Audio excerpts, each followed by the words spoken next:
warahmatullahi wabarakatuh. Halo sahabat ICM. Hari ini tanggal 22 Januari 2023 kita sedang melaksanakan perjalanan ke kota Garut. Tujuan pertama kita akan ziarah ke makam Syekh Muhammad Jafar Siddiq Cibiuk.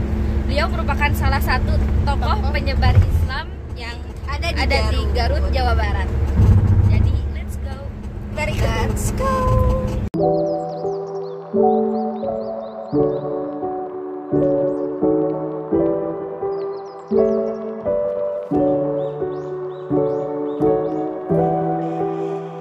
Cukup banyak tokoh yang terkenal jasanya dalam menyebarkan Islam di Kabupaten Garut yang gaungannya meluas hingga luar daerah.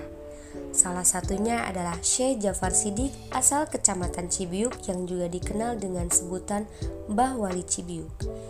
Ia hidup sezaman bahkan dikenal bersahabat baik dengan penyebar Islam lainnya di daerah Tasikmalaya seperti Syekh Abdul Muhyi. Karena jasanya yang besar dalam menyebarkan Islam serta perkembangan kehidupan masyarakat Garut, khususnya di Garut Utara, makamnya yang terletak di kaki Gunung Haruman, Desa Ciparean, Kecamatan Cibiuk tak pernah sepi dari para peziarah. Makam Syekh Jafar Siddiq ini tergolong ke dalam peninggalan sejarah dengan bentuk fisik berupa makam. Selain berdoa dan menafakuri kiprah perjuangan Syekh Jafar Siddiq dalam menyebarkan Islam, para peziarah juga dapat mempelajari kebudayaan, khususnya sejarah dan kebudayaan Islam. Syekh Jafar Siddiq tidak henti-hentinya mendorong umat untuk terus menggali serta mengembangkan ilmu dan kemajuan ekonomi, termasuk keahlian membuat makanan. Salah satunya warisan dari Syekh Jafar Siddiq yang hingga saat ini terus dikenal yaitu sambal Cibiuk yang dikembangkan putrinya Nyimas Ayu Fatimah. Sambal Cibiuk bahkan sudah menjadi trademark di sejumlah restoran di beberapa kota besar seperti Bandung dan Jakarta. Di sini tuh katanya terkenalnya tuh enak sambalnya. Kata Google. Enak sambalnya. Jadi kita buktikan, oke? Mari kita makan.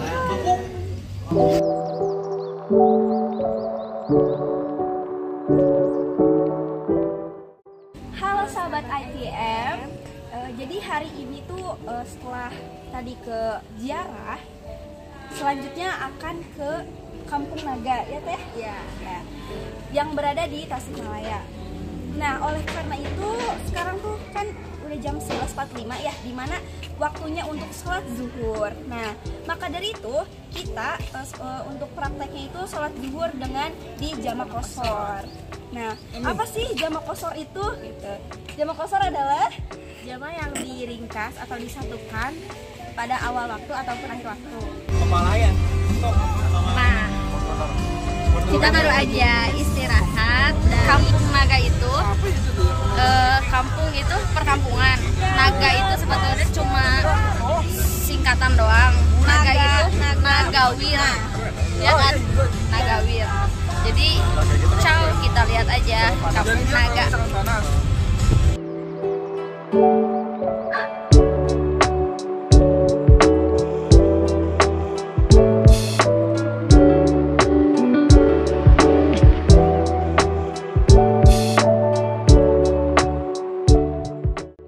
Kampung Naga berada di Desa Naglasari, Kecamatan Salawu, Kabupaten Tasikmalaya. Letaknya di pinggir jalur utama Singaparna Garut, bahkan dapat dikatakan berada di perbatasan wilayah Garut dan Tasikmalaya. Untuk menuju ke Kampung Naga, pengunjung harus berjalan kaki dari lokasi parkir, jaraknya sekitar 500 meter. Diperkirakan ada 440 anak tangga dengan kontur jalan yang curam. Karena Kampung Naga berada di lembah bukit, nyaris sejajar dengan aliran sungai Ciwulan, bagi yang jarang berolahraga, perjalanan jalan kaki pulang pergi ke Kampung Naga cukup melelahkan, terutama jalan pulang karena harus menaiki tangga. Tapi rasa lelah itu bisa terobati dengan suguhan panorama pedesaan yang indah.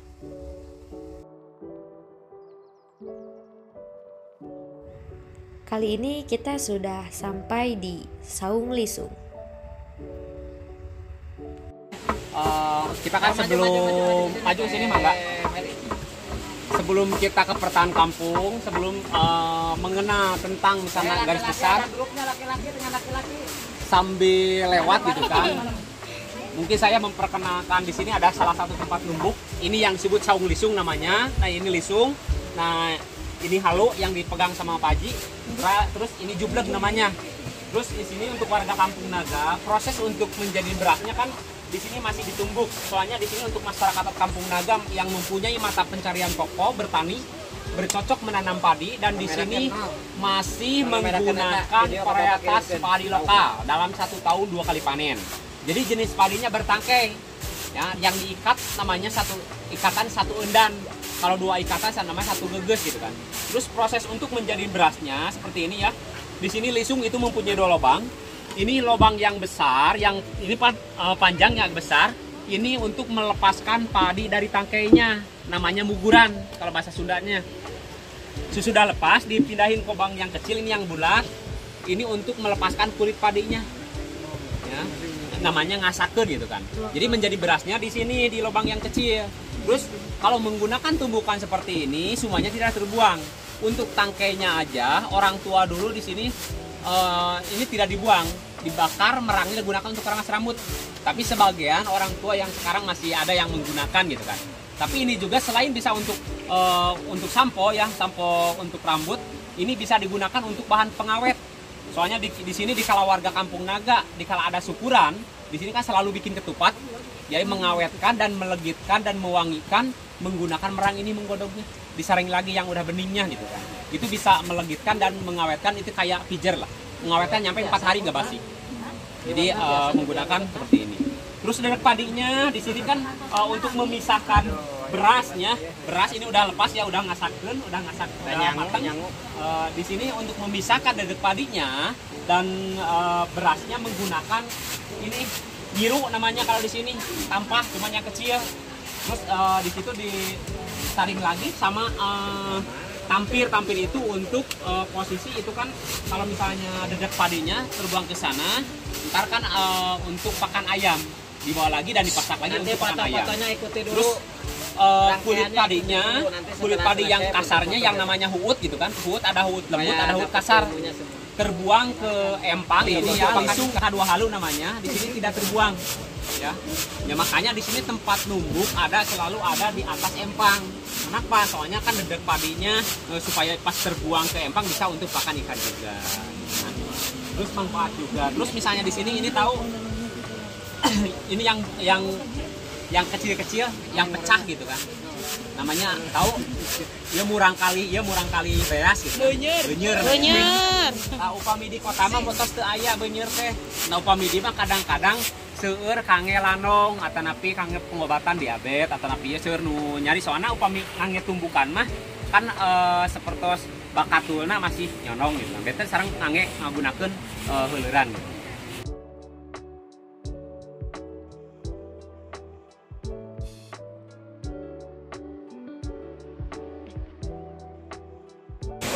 Halo sahabat ITM, jadi kita udah ada di Kampung Naga. Kalian bisa lihat sendiri. Nah, di sini juga ada sungai yang dinamakan Sungai Ciwulan. Nah, mari ikuti kita terus. Hal yang mencuri perhatian juga ada aktivitas para masyarakat adat Kampung Naga yang kebanyakan menjajarkan kerajinan-kerajinan di depan rumahnya. Kerajinan tangan yang dibuat oleh sendiri sebagai aktivitas di dalam rumah. Rumah dan bangunan di Kampung Naga berjumlah 105 buah, tertata rapi dalam pola pengelompokan dan tanah lapang di tengah. Tanah lapang merupakan pusat aktivitas sosial dan ritual masyarakat, sekaligus tempat orientasi. Terus di sini di adat itu masih mempunyai 2 kelembagaan. Ada forma, informa, atau misalnya di sini lembaga adat dan lembaga pemerintahan. Kalau dari forma, dari lembaga pemerintahan sama kan bergantung di sini masyarakat adat atau warga Kampung Naga, warga negara Indonesia juga. Di sini ada RT, ada RW, ada kadus kepala dusun, nyampe kades kepala desa, lingkup dengan desa Neglasari, lingkupnya ke atas. Cuman tetap kalau di adat itu, pokok pertama yang berwenang itu dari lembaga adat. Nah kalau di lembaga adat di sini ada 3. Itu dari informal ya. Yang satu bisa disebut julukannya kuncen. Disebut kuncen itu juru kunci. Yang sekarang ini Pak Kuncen masih dijawat oleh Bapak Ade Suherlin, yang mempunyai tugasnya pemangku sekaligus yang ngelola adat. Kedua ada lebe, tugas lebe untuk sarana keagamaan. Ya. Yang ketiga ada pundu adat.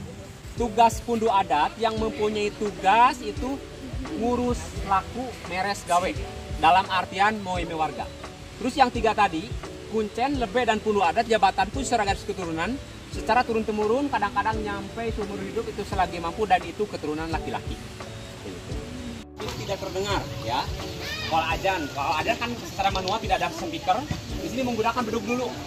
Itu yang mendengarkan dalam 1,5 hektar. Dan di sini ada kokol juga. Fungsi kokol di sini selain mengatakan sholat yang 5 waktu, di sini fungsinya dikala ada musyawarah warga, cukup kentung 3 kali masyarakat sudah pada tahu. Dia kumpul di balik kampung atau di masjid. Ya, ini bisa doang. Teman kalau misalnya yang meninggal atau apa dari mulut ke mulut. Hai sahabat ITM, kita udah ada di Kampung Naga. Nah terus bisa dilihat juga banyak gitu rumah-rumah yang emang ini tuh didirikan ada filosofinya gitu. Jadi filosofi rumah di Kampung Naga ini yang pertama itu kayak ibaratkan sebagai bagian tubuh kita gitu, kayak ada kepala, terus bagian badan dan kakinya gitu. Dan lupa juga ada masjid.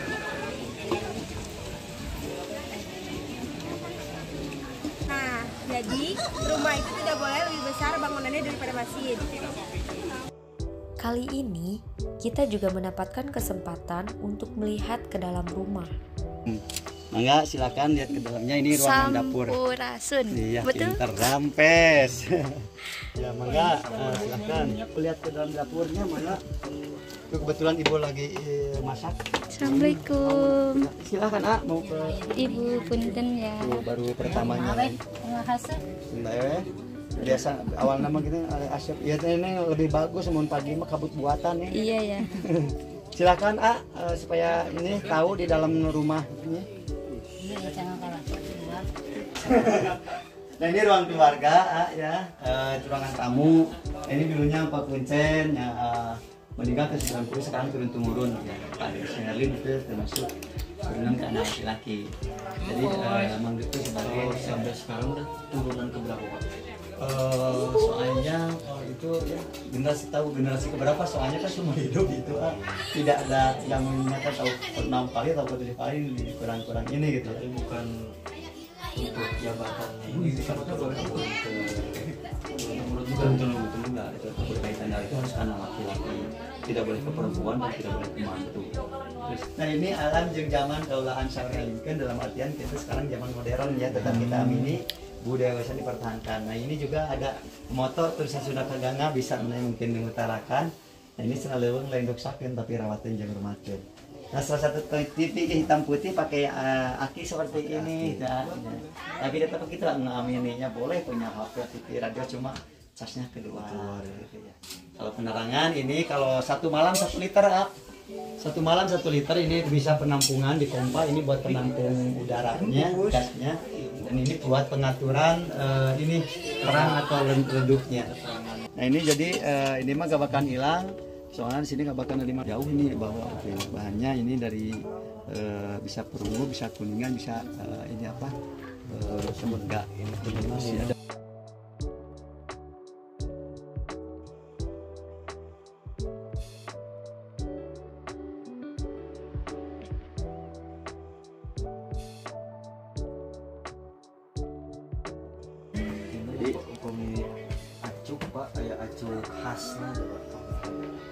Pemici cuma ikat ini ciri khas, ikat kepala tapinya. Jadi ini muka semacam tempat meja kita dilipat. Ya mah gitu ciri khas ikat aja ke kebutuhan sehari-hari, cuma khusus kegiatan upacara adat mah kayak ini amal sehari-hari. Aya khusus acuknya gitu. Tina laksukanana warna bentan gitunya kainnya bebas, soalnya ikat kelir berbeda tapi secara pengikatan anak sami meskipun aya 500 jami kami itet nate gitu. Ari ieu mah kan kasadidin tema gitu. Jadi ciri khasnya nu sadinten yang mungkin ikan.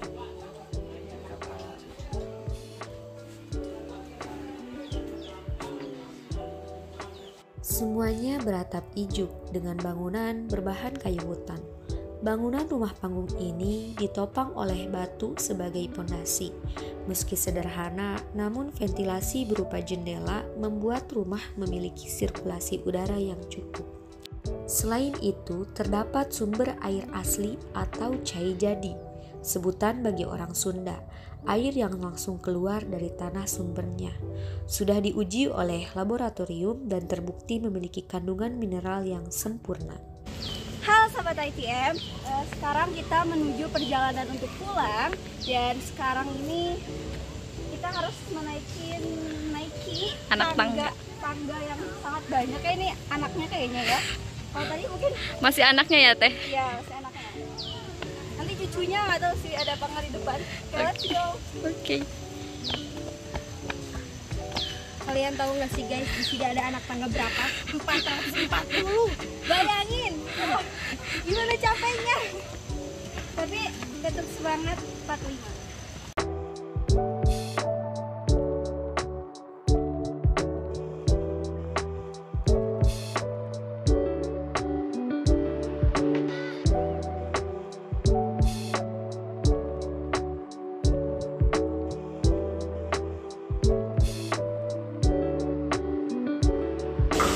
Jadi sekian vlog kita dan berakhir kayaknya di oleh-oleh ini ya. Jadi sampai jumpa lagi vlog sahabat ITM yang akan datang. Oke, bye.